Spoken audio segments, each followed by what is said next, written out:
Warning, this show may contain some crude humor and mild swearing. Listener discretion is advised. The show was produced by Geek Happy Network, creators of the very best in audible oracle entertainment. In other words, podcasts. If you enjoy listening to Smörgåsbord, remember to subscribe to the show in Spotify or on your favorite podcast app. Remember to leave a review. We'd love to hear your thoughts.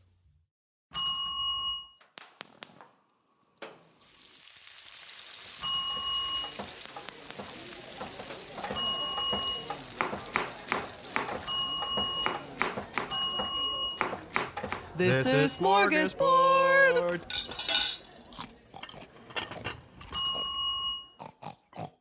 There's this fun tradition in the Czech Republic of keeping carp in the bathtub during Christmas. Ma-Czech-Carp? It's a magic carp. Or is it a pet? Is it a food? Or can it be both? Would you eat your pet? I don't know. How do you feel about eating Fluffy? Well, we're going to be here to find out. I'm Mick, and here is my co-host, Angel. And welcome to Smörgåsbord, a show Smörgåsbord. where we explore the rituals, myths, and all things strange about the world of food. So, like we said, today we're talking about carp, Magic-Carp. magic carps, in the bathtubs in Christmas in the Czech Republic. I hope they have big tubs. Yeah, It's kind of mean to keep fish in your tub. yeah.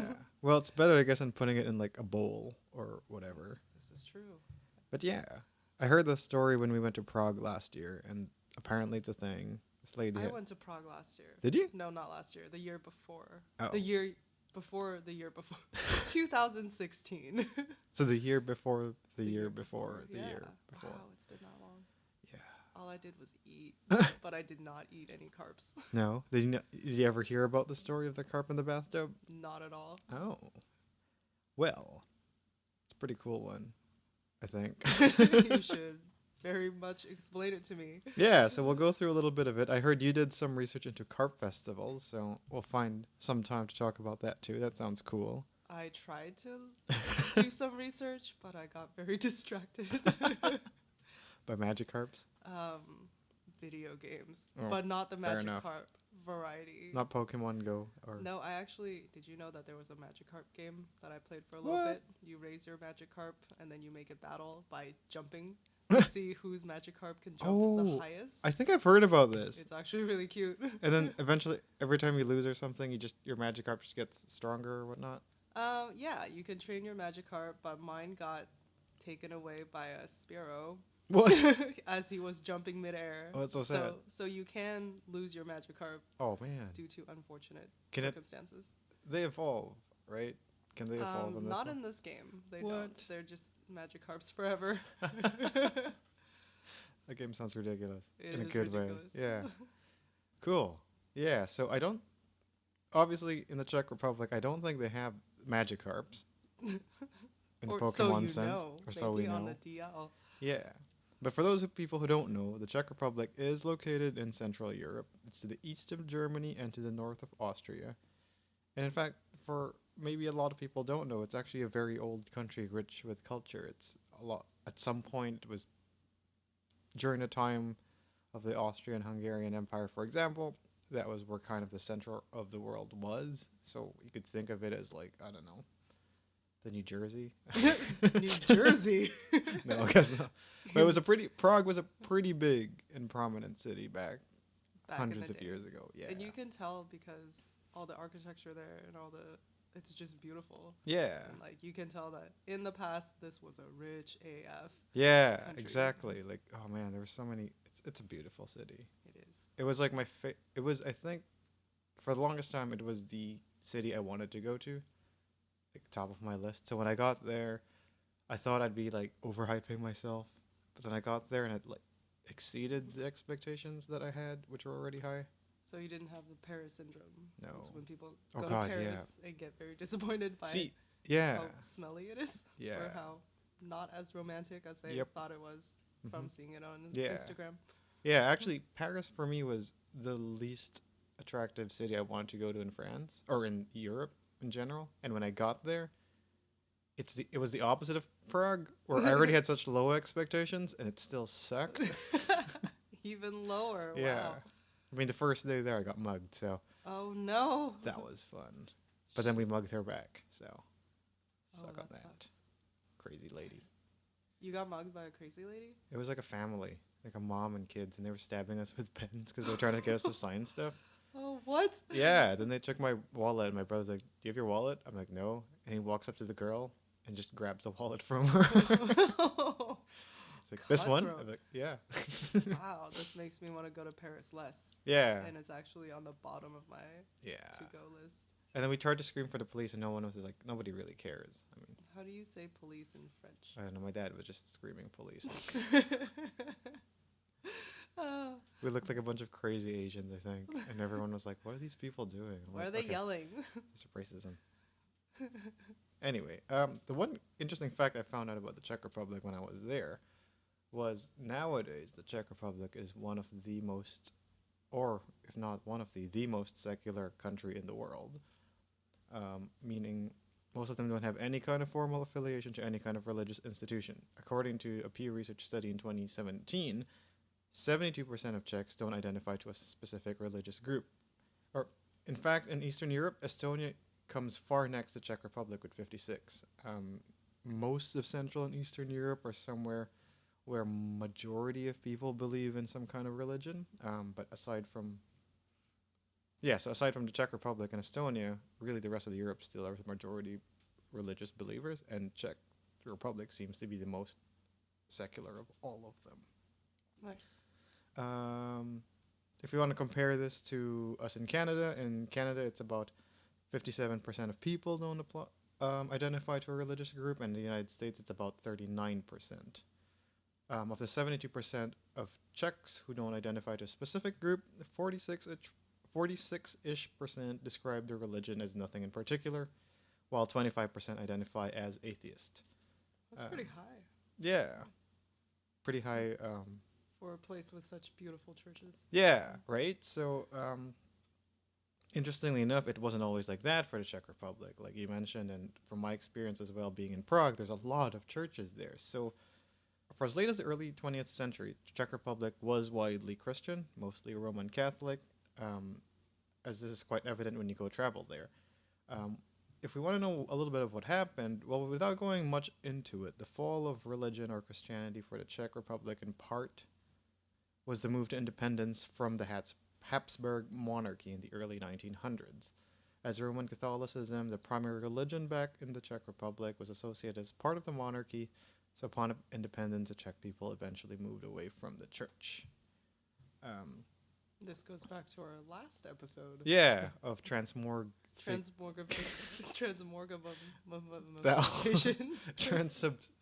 Substantiation. Yeah. That word. Yeah, so over the past few decades, eventually religion just kind of, or Christianity just kind of disappeared from the Czech Republic. This doesn't mean, though, that most of them are just like anti-spiritual or whatnot. I think nowadays there's a bigger movement towards more individualized spiritualization or whatever for them. Some of them are not still organized religion. Yeah, not really organized. Like some of them still believe in magic or superstition and stuff like that. But as the Czech Republic does have a history of being Christian or Roman Catholic, Christmas then became a big part of the country's culture. As for any country, they celebrate Christmas a bit differently from everybody else. They have their own specific cultures and rituals that come into it. For instance, rather than Santa Claus bringing presents on Christmas Day, they celebrate Christmas by believing in, I'm going to butcher this, Jezisek, or baby Jesus, who brings gifts on Christmas. Czech. Oh. And he said my pronunciation of chimney cakes is awful. Chimney cakes? Yeah. You know, those they're kind of hollow. Yeah. You wrap it around like a hot iron thing. And it yeah. Yeah. Yeah, that's right. That is an Eastern Central Europe thing. Tridelnik. I don't know. I'm yes. definitely saying it wrong. Yeah, it's like Trudelnik or something. Tridelnik. Yeah. Actually, I remember having those. And they have ones with Nutella and so strawberry. Good. Oh, yeah. That's where all my travel money went. Yep. Essentially, it was that and gelato when I I had a lot of goulash in Tridelnik. I didn't have a lot of that. I did in Prague. We went on a beer tour with my brothers. Man, did we have so many stories about Prague. We got drunk with a bunch of Swedish people, actually. Nice. I can't remember their names. Anyway, it was the funniest experience of my life because, usually here in North America as an Asian, in the dating scene, you're not like seen in the higher levels of attraction by most people. Mm. But then there we were hanging out with these 3 Swedish guys, and they're, not the most, they're attractive enough, I guess. And they started talking about their insecurities about how, like, oh, we're never going to get a girl hanging out with you guys. Like, you're going to get you guys, like, all the girls. And we're like, why? So, you're like Asian and stuff. I'm like, wait, what? Oh, I thought it was a diss at first. Yeah, I thought it was a diss because in North America, it's the opposite experience. Oh. My brothers are like, maybe we should move to Europe. Hey, I want to move to Europe. Yeah. Let's go. But yeah, no, we ended up hanging out. We had such a great time. We met a few people from all around the world. I think we even, that was a different country. But anyway, it was great. But yeah, turtleneck's great. Oh, love it. But going back to Christmas in the Czech Republic, yeah. So for them, instead of Santa Claus, they believe Jay-Z Jesus, baby Jesus brings their gifts on Christmas Eve. Saint Nicholas or Miklaus is the saint who Santa Claus is based on. Actually, they also believe he makes an appearance in December 5. But it's important to note here that it isn't Santa Claus, the man in red that we know. Some people might even be offended if you call him Santa Claus. To them, Saint Nicholas is, or Saint he dresses Niklaus more is sensibly. Yeah, he is believed to appear in bishop's garb, like traditional bishop's garb, and accompanied by an angel and a devil who come bringing gifts. So in some way, there's this whole naughty and nice thing still going on. But wait, does the devil also give gifts? I think the devil gives bad gifts, like the shitty potato. gifts. Yeah, Like a moldy potato. like a rock. I don't know, something like that. Nice. I mean, you can paint rocks. Yeah, It's a hobby. yeah. Some people have pet rocks. That was a thing back in the day. Yeah, pet rocks. When it comes to food, there are a ton of different customs in Christmas as well that revolve around, food. For instance, they believe that during Christmas dinner, you could tell your fortune by cutting an apple in half and counting the number of corners in the core. Four corners on the core is bad luck, while 5 is good luck. Corners? Yeah, so when you cut the apple core, it'd be like corners. Oh, yeah. I guess I never Corners. cut an apple in half. I just kind of eat them. Yeah, right? Okay. Yeah, but for them, they cut it in half. Another one apparently is using shells of walnuts as tiny boats in water to tell your fortune. So the way this works is... That's cute. Yeah, you get a little water basin of sorts, I guess. You put the walnut shell... You put a little candle on the walnut shell and let it float on the water. There's a bunch of different things that could happen here from what I've read. If it stays at shore, if it doesn't move, you don't expect any changes in the year. If it sinks right away, you're probably going to die. If it touches other boats, you're going to expect friendship. So a lot of it's, kind of based on how... Pretty straightforward, I guess. Don't let a nut tell you your future. You make your own future. Well, this one, some of it's the candle, too. So if the candle dies out, you're going to have complicated emotional relationships. Emotions. Yeah, so something like that. I like the one when it spins in a circle. It's just you don't know what to do with your life. So I think that's mine. Same. Maybe we should try this walnut thing. Yeah. I feel like it would just sink, unless the candle is really tiny. Yeah, we should. I thought that'd be fun. We'll try the walnut thing. Okay. But we won't do it in Christmas. We'll just do it for fun. Midsummer. Hopefully not all of them Midsummer sink. walnut. Yeah. Divination. Yeah, right? Another one that you might actually enjoy is that apparently if you fast for a day from the morning of the 24th, you open yourself to the opportunity of seeing a vision of a golden pig. Which, if you see it, you're either going to likely pass out from hunger, but at least it'll be a sign of good luck. If you wake up again. Yeah. So essentially, if you hunger yourself enough, you might see a pig, which I think is you don't see a pig? Delusional. I don't know. Well, if you don't see a pig, then you just don't have good luck. You're just going to have luck of different sorts. Someone can totally troll me and just like wave a pack of bacon in my face. It's like, this used to take the form of a pig. Yeah. It's gold. We put, I don't know, coloring on it. Don't paint the bacon. Yeah. They also believe in certain foods giving protection against evil, such as garlic and honey. Another tradition is Christmas dinner, which revolves around the carp, which we're going to focus more on today. Magic carp. Exactly. Traditionally, a Christmas dinner in the Czech Republic would consist of carp soup, fried carp, and potato salad, which is what, again, inspired us to do the episode in the first place. So what is it about this carp? Why do they even keep it in the bathtubs and all of that? Where do you get the carp? Yeah. Do you get it at the supermarket? Well, Do you catch it yourself with your bare hands? where they get the carp is usually it's from markets who sell carp. During Christmas time, they arrive in these big vats of carp that you just kind of pick and buy your own. Like instead of a Christmas turkey. Yeah, And exactly. they're alive. Yeah. For those people who don't know, the carp used for this tradition is nothing special. It's the common carp, or also known as the European carp. It's actually native to Europe. That's why it's called the European carp. And it's not the best fish in the world, and it's pretty it's like Hawaiian pizza, I guess. Like some people like them, some people don't. It's a slimy bottom feeder fish, and I know that usually we associate bottom feeder with something negative in metaphoric terms. In terms of fish, it doesn't necessarily mean they're bad fish being bottom feeder. They could be delicious. Yeah, I mean, if you think about it, if you think about other bottom feeder fish, lobster, halibut, those are all bottom feeder fish, and they're usually pretty expensive and well liked by most people. So just bringing it up, bottom feeder fish doesn't mean it's a bad thing. Just metaphorically. Yeah. But a slimy fish, on the other makes this fish quite unattractive. Today, though, it is the third most frequently introduced species in the world. It's very easy to breed this fish. That's probably why it's one of the most introduced species in the world for farming purposes. Now, how big is a carp? If you're feeding like Christmas dinner to a big family, can one carp do it?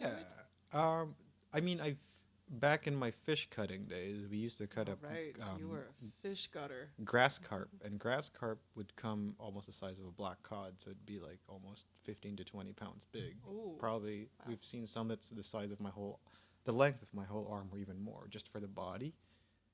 So they're pretty Woo. big. Worldwide, China is the largest producer for commercial purposes of carp, accounting for 70% of the production. I feel like China's the production of everything. Right.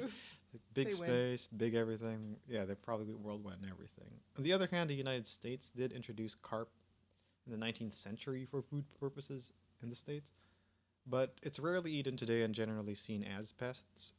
My experience, I went to New Orleans once and they do fried carp there. I think that's maybe one of the few places where it's still pretty common. I love carp. I had it there. Fried carp is really good. I mean, I don't think I've ever had carp. Then again, I can't actually tell the difference between fish. right. Whenever I get fish and chips, they're like, do you want halibut or haddock or whatever? I'm like, I don't know. Yeah, I mean, I feel you there. I mean, sometimes it's not between halibut and cod. The only reason you could tell the difference usually is the texture. Cod's much more flaky than halibut, from what I remember. The only fish But I yeah. eat recently is just filet o fish. So gross. And I don't even know what kind of fish that is. I think I've had a filet of fish in McDonald's, right? Mm-hmm. Yeah, I've only had that maybe once in my life. I hated it. I can't stand the thought of a filet of fish. Really? Oh, Not wow. even the thought It's of it, like yeah. probably my favorite McDonald's food right now because I have a buy one get one free coupon. Oh, fair enough. They have the fish and chips thing now, right? Right. In McDonald's. But Have you tried it? I don't eat the chips. Oh, So it's not right. quite worth it. Fair enough. So yeah, that's a little bit of the carp. How did this little common carp become then such an important part of Christmas for the Czechs? Because it's magic. Sure. Very. Magical. Magic carp. Carp. One reason is the fact that a common carp is also known as the European carp, like we mentioned, and that means it's native. It's actually native to Central Europe, which includes the Czech Republic. As a native fish, then, the Czechs eventually learned how to grow and farm carps commercially, eventually making the highly available fish. So it's not surprising then to meet families of Czechs with hundreds and hundreds of years ago and generations of carp raising experience. So the Czechs kind of know how to grow carp. That's kind of Make them big and the juicy thing. Yeah, exactly. Big, juicy, succulent carp. and slimy. Yeah. Ew, like slimy, I would long assume that the fish. sliminess would sliming go down your away mouth. after you cook it. Yes and no. I mean, it leaves a flavor of sometimes. Because they're bottom feeders, sometimes some fish could be kind of muddy in flavor. But it also I'm also kind of depends on imagining it preparation. kind of like an okra. Yeah, actually, ochre is a good example of what slimy would feel like. Also, since it is really easy to farm and breed carp then eventually became a pretty good economical choice. High supply means it became fairly cheap. So it's a big fish with a lot of meat sold at low price. It's easy to kind of assume why then the fish became quite a hit in the Czech Republic. But another reason also then comes from the Catholic past of the Czech Republic. As during the holidays, especially during Christmas time, it became common practice to fast or abstain from meat, making fish the protein alternative during the festive season. So usually you'd find a lot of Catholics or whatnot would be fasting or abstaining, meaning they don't eat one meal a day, and also means that they don't eat meat. Is this a common thing for Lent too? I think so, yeah. Because back in LA, I know they have McDonald's actually have specials on Filet-O-Fish on certain days because they know people aren't eating burgers. Yeah, exactly. So that's directly related to that too. So it's from the fact that the carp is then native and common in Central Europe, most families end up eating carp during the holidays as well, right? Because they're fasting from meat. So you could say then the history of eating carp during Christmas is a combination of both practical and religious reasons to begin with. But eventually this practical diet then became tradition passed down through the generations. Now another thing that people could wonder about is why then did they use a bathtub for carp? If they eat carp during the holidays, what's the deal with them keeping it in the bathtub? So now, you don't have to buy a tank for one day. I mean, yeah, exactly. That's pretty much the reason for it. Just like how the practicality of eating carp was because it was so accessible and for religious reasons. The tradition of keeping a carp in the bathroom also roots from practical reasons. As the population grew in the Czech Republic and this tradition formed of having carp during the holidays, demand for carp increased during Christmas. Or the demand for carp also increases during Christmas. Meaning everybody in the Czech Republic wanted carp for Christmas Day. Now imagine this. Everybody wanted a fresh, live fish to buy on Christmas Day. The bigger the population obviously make it harder for logistically for that to happen, especially in major cities like Prague. These cities became a logistical nightmare because everyone chooses to buy the carp in the same day, and because the fish farms weren't actually in the city, they'd have to transport all this carp over to the city. And imagine and they don't want them frozen. No.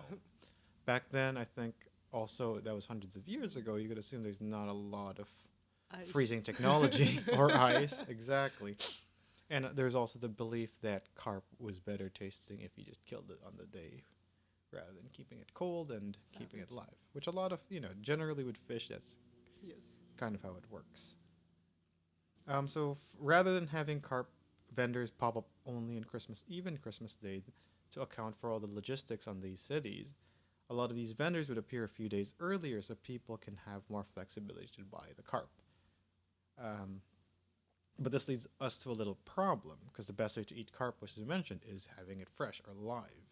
If you kill the carp, you want to kill the carp just before you eat it. So if you buy a carp early, you're left with finding a way to keep the carp alive until Christmas. On the other hand, if you wait too long, you're left to buy whatever carp these vendors have left, which usually means it's not the best choice of carp. The runts. Yeah. Or worst case, you're left with no carp at all. Oh. So for those buying carp earlier, the big question is, where do you keep a live carp? And naturally... In the toilet. No. Ew, no. Maybe if it's a big toilet. Like imagine keeping a 20-pound... It's like, all right, Just put its face in the water. It's like, Johnny, is this carp or is this lunch? Or is it poop? So yeah, they ended up keeping it in the bathtub because you do want to keep the carp alive and you also want to keep it happy and healthy. And you can't just keep a big fish in a container that fits just the size of fish, because generally for fish keeping practices, different fish require different sizes, and most fish require tens and maybe 100 times the size of their actual size in terms of water size to allow them to swim around and be happy. So bathtub was a pretty good alternative. You gotta kill them when they're happy. Yeah, exactly. Tastes like happy. Yeah, imagine a stressed carp and it's just not good. Yeah, a sad carp will taste sad. You might, inherit its anxiety. Exactly.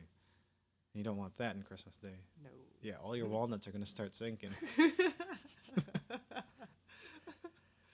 So yeah, it's also a part of it also to believe that by keeping the carp in the bathtub, it makes the carp cleaner. I'm assuming it's because it's the only fish in a very clean tank for a few days.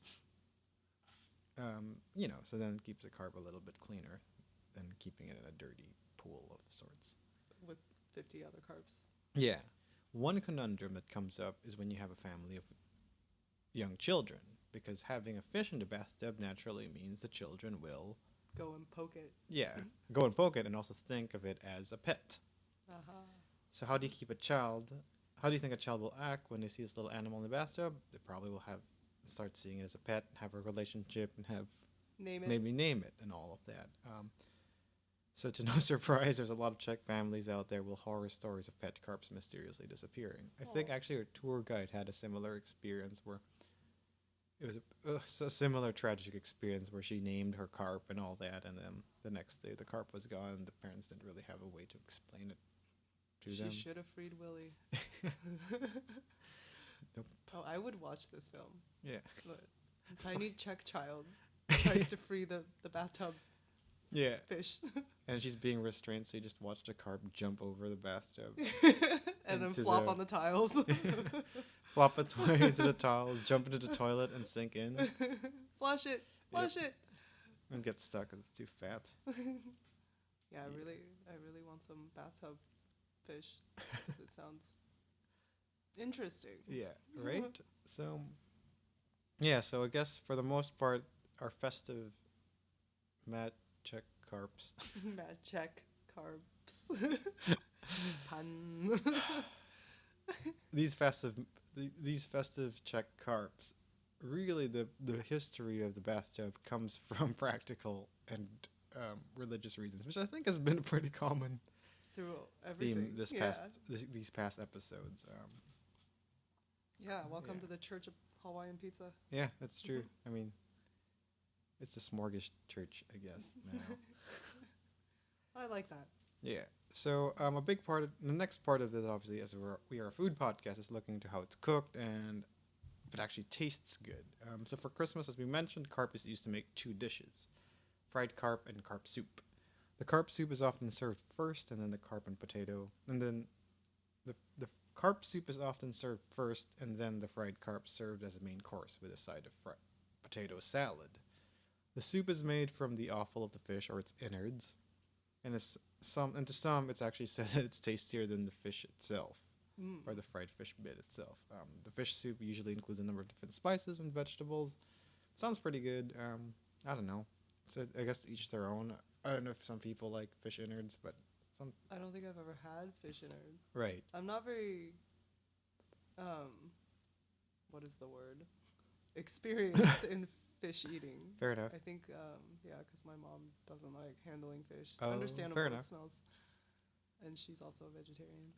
So. Yeah, that's fair. I mean, I don't know. My favorite fish is the milk fish, and my favorite part of the milk fish is the innard part. It's like the fatty guts. The fatty guts. It's so good. The main course, on the other hand, as we mentioned, is the fried fish. So they use the carp meat, and it's breaded and fried. To get the carp a little tender and to minimize the smell, it's usually dipped in milk, salted, and sprinkled with lemon juice. It's then covered with flour, breadcrumbs, and egg, and then fried to a crisp. That sounds good. Yeah, traditionally. I just like fried everything. Yep. Yeah, and it's I mean, like I said, for me, fried carp is pretty good. It is probably like fish high and up chips, there. just with potato salad instead of pretty much also fried potato. Yeah, instead of a fried potato, it's a potato salad. It's a mix of potatoes, peas, onions, carrots, parsley, celery, pickled gherkins, eggs, and mayo. Sounds great. Mayo. Yeah. So some Czechs would keep a few scales of the fish in their wallet or purse in hopes that it'll bring prosperity to them for the following year. The big question now, I guess, is is it good? Yes. I have another question though. Yeah. What if you are keeping a fish in your bathtub? How do you take a shower and or bath? Do you jump in?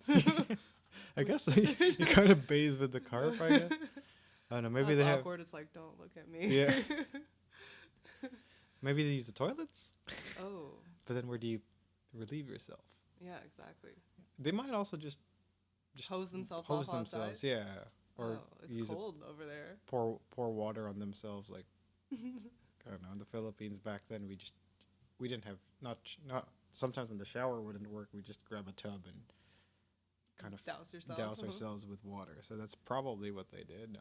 I'll assume they'd do it outside or something. That's actually a good question. I don't know. Maybe they jumped in the pool. Or maybe the empty vats of carp now. Maybe the carp will eat some of the soap. I Yeah. don't know. Or maybe they just don't shower. I don't know. It's a very smelly Christmas. Yeah.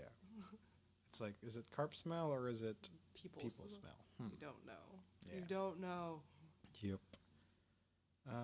But yeah, I think again for carp it depends if you like it or not. I like it. Some people don't. With the one issue though that does come up about carp is that it's a very bony fish, so you tend to find a lot of bones in the meat. Which means in Christmas in the Czech Republic, the hospitals are usually Packed with people Packed with with like people bone shards stuck in their throat. pretty much. Yikes. Yeah. What do you think the walnut does Yeah. for this incident? I don't know. What? Just shoots out of the water. Like, nope. Pretty much. Yeah. But as this is a tradition in a country that is not dying of tradition, but is shifting in their preferences for tradition, today, though, keeping carp in the bathtub and buying carp for Christmas is not as popular as it used to be. In the advent of freezing technology, for example, most families now buy the carp, kill it, and freeze it instead before Christmas, which means they don't have to keep it alive in the bathtub. Practical. Yeah, the issues of the kids falling attached to the carp, I think, have a role to play in this Hey, as Johnny, well. for Christmas, we're killing your baby pet. Exactly. And I don't know if you want... I mean, I don't know. I believe that it helps the kid deal with death. That's true. I don't know. It's like, you're eating this. Yeah. You should know where it came from. Yeah, The exactly. bathtub. I mean, my parents grew up in a farm, so they knew about how animals died and stuff, and they turned out okay. So, I don't know. But even worse, though, is most families, especially younger generations, choose not to even eat carp anymore. Like we mentioned, it's a little bit of a preferential Passe. thing. Yeah. So maybe it's a combination of their secular state now, or maybe it's most people no longer fast for Christmas, or they're just general food preferences of people. But most people generally, most of the young Czechs nowadays probably just do away with the tradition, just eat what they want for Christmas. That sounds good. Yeah, it's kind of sad though. Yeah, traditions shift, Yeah, unfortunately and fortunately. There's Yeah. some real crappy traditions out Yep. there. yeah. So that's kind of the thing about festival carp. Festival Festival I have to say, the Airbnb I stayed in Prague had the biggest bathtub. It was Really? massive. I wonder how many carps they could have fit in there. Yeah, was it a big house or was it It a was big an fam- apartment, Oh. but it was quite large. It was a 2-bedroom apartment, and the hosts actually lived there too. Right. And then it's a shared bathroom, and then the bathtub was ginormous. Really? And I couldn't figure out how to get it to be a shower, Right. and you actually couldn't.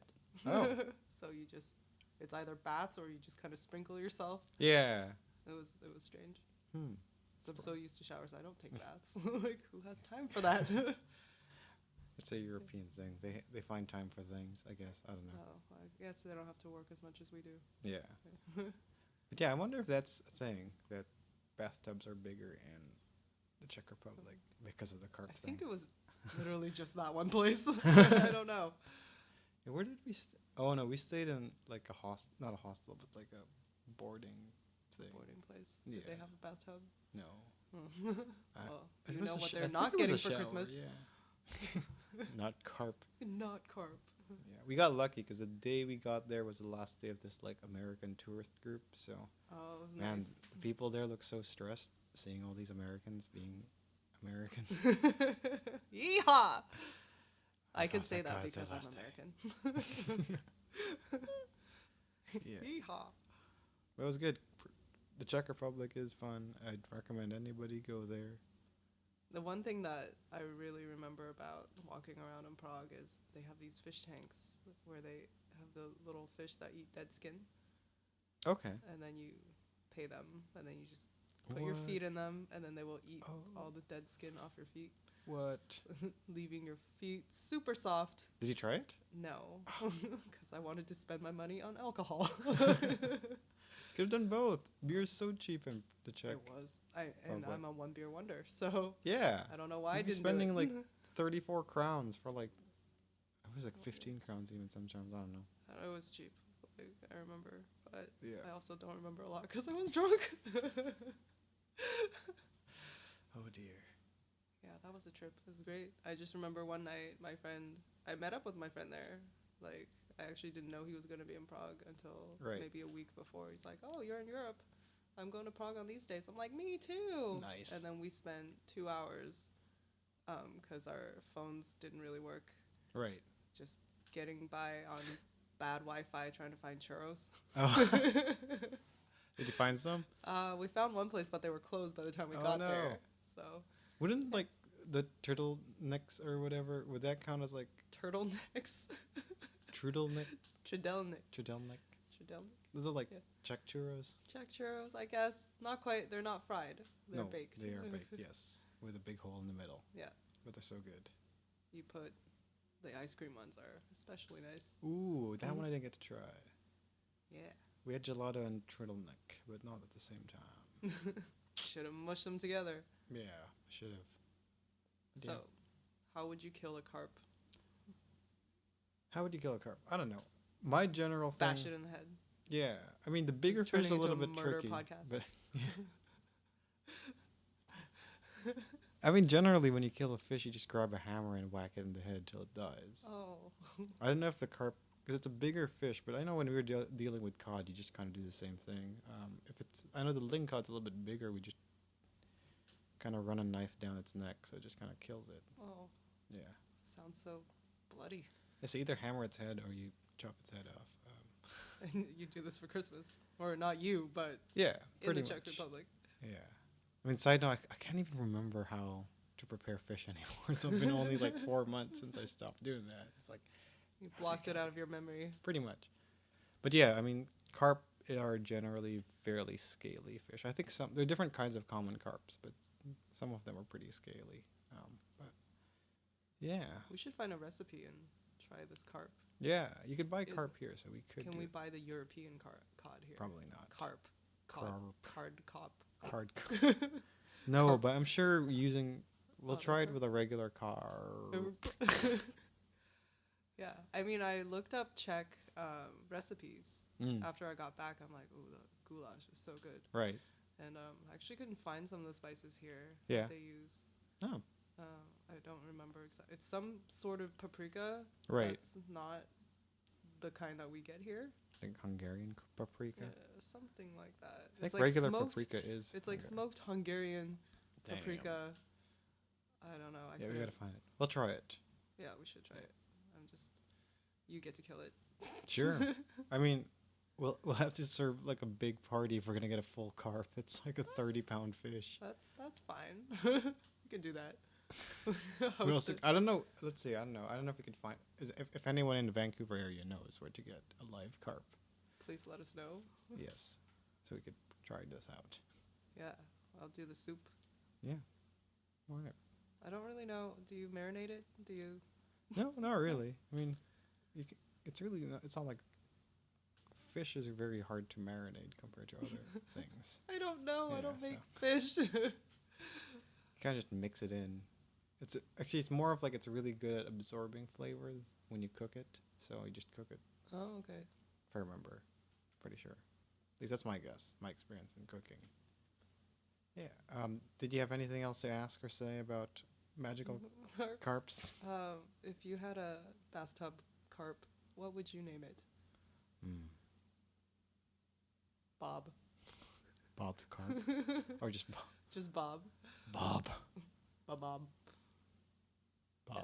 This I'll makes name him me. Blob. This tickles my travel pickle. Like last time that I went anywhere, I didn't go with the intention of eating very localized food. Right. But I think I've been enlightened. Yeah. And my friend's It's worth actually in Czech Republic right now. I Nice. should ask him about the Yeah. carp. Yeah, you should. Yeah, I mean, when we went, we selectively chose not to trust Google with things and we just asked the locals where to go. Right. Yeah. Probably the best thing and best idea. It's true. I mean, when we travel generally, that's kind of what we do is we just, even that trip, we're like, okay, we know the 4 locations we want to end up in and we don't have an itinerary. But it was like the best trip ever, so. No, those are the best. And people keep out, I'm going to Amsterdam. And people are like, oh, what are your plans? I'm like, I don't have one. Yeah. It's going to be great. Just going to land. Exactly. But like I tell everybody, if it's a 24-hour hotel, make sure it's not a love hotel, especially when you're in Japan. Do they have those in Czech Republic too? I don't know, but just keep that in mind. I when you have travel. stayed at a love hotel before. I They were did too. very reluctant to give a room to a foreigner, but I guess I whipped out the money. I was like, I need a place to stay tonight, and it's getting really late. Yep, I did too. I flew into Japan, and I was trying to find a place that would allow people to come, like check in very late, because I came in at like midnight or whatever, and I found this 24-hour thing, and I'm like, oh, It's a love this hotel. is why it's 24 hours. It's like looking through the flyers, and that's when it occurred to me. So I'm like, this is not food. These are naked women. I'm hungry. What kind of catalog is this? I was so hungry. And every time I look outside and see footsteps, it's always like an older man with a younger girl walking through. And I'm like, maybe I'm just going to Sketch. sleep in the bathtub today. With the carp. But anyway, yeah, that's our episode on Ma-Czech-Carps. Ma-Czech-Carps in the Czech Republic. Thanks for listening. Thank you. What are we eating this week? Oh, yeah. Shoot. What are we eating this week? I'm kind of poor right now. So Yeah. I've been eating a lot of cereal. What kind of cereal? Like Nature's Path cereal. Oh, stuff. staying healthy. Where are the Fruit Well, Loops? it was on sale. Understandable. Almond milk and cereal. Nice. Actually, yeah, bacon and eggs. That's pretty much it. Similar, but I've been eating granola bars that I Yeah. swiped from film sets. Oh, nice. Oh, actually, we were in LA, or I was in LA a couple weeks ago, and they had this HBO party, and they were serving these tacos that were the tiniest tacos I've ever seen in my life. Oh, yummy. They were like the size of my pinky bit. I think we talked about this last week. Yeah, I remember the tiny tacos. Yeah. I'm So intrigued. I guess I'm still full by that because I'm so broke. Oh, But anyway, thanks. poor life. Yep. Poor life. Wait. Support us. How much do you think a carp would cost if we were to Pretty recreate? cheap. I think the grass carp in TNT was like $6 a pound. $6 a pound. Yeah. So we shouldn't get a 30-pounder because that would get quite It's gonna be pretty pricey. expensive, yeah. Or I think the whole carp was, I don't know. We could check it. I think We should we it's can like a scale $20, down. $30 pound fish, I think, if I remember right. We can scale down and make tiny carp. It's Like a pretty the cheap tiny fish. top I think that might actually be more expensive than I'm saying it is, but it's a pretty cheap fish. But we still have to spend. Yeah. All right, we're gonna make Christmas happen Yeah. All right. real soon. Tune in at some point. When for we try Christmas this, I carp. don't know. There might be photos. Maybe we'll just do it all audio. It's like, and now here's the fish, Yep. and then we can slam it down on the table. Yeah, we'll have it described. We'll have someone describe it for us. It's fish-like. Okay. Oh, wait, and we need to definitely keep the scales. Yeah. For prosperity. Yes.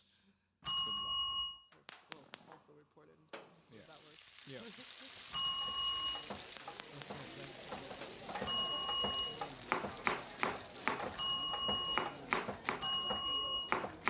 This is Smörgåsbord!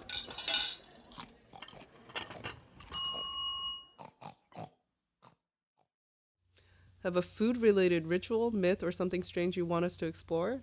Send us a message through Facebook at Geek Happy Network. We'd love to hear from our fellow foodie listeners. And while you're there, remember to subscribe or follow us too.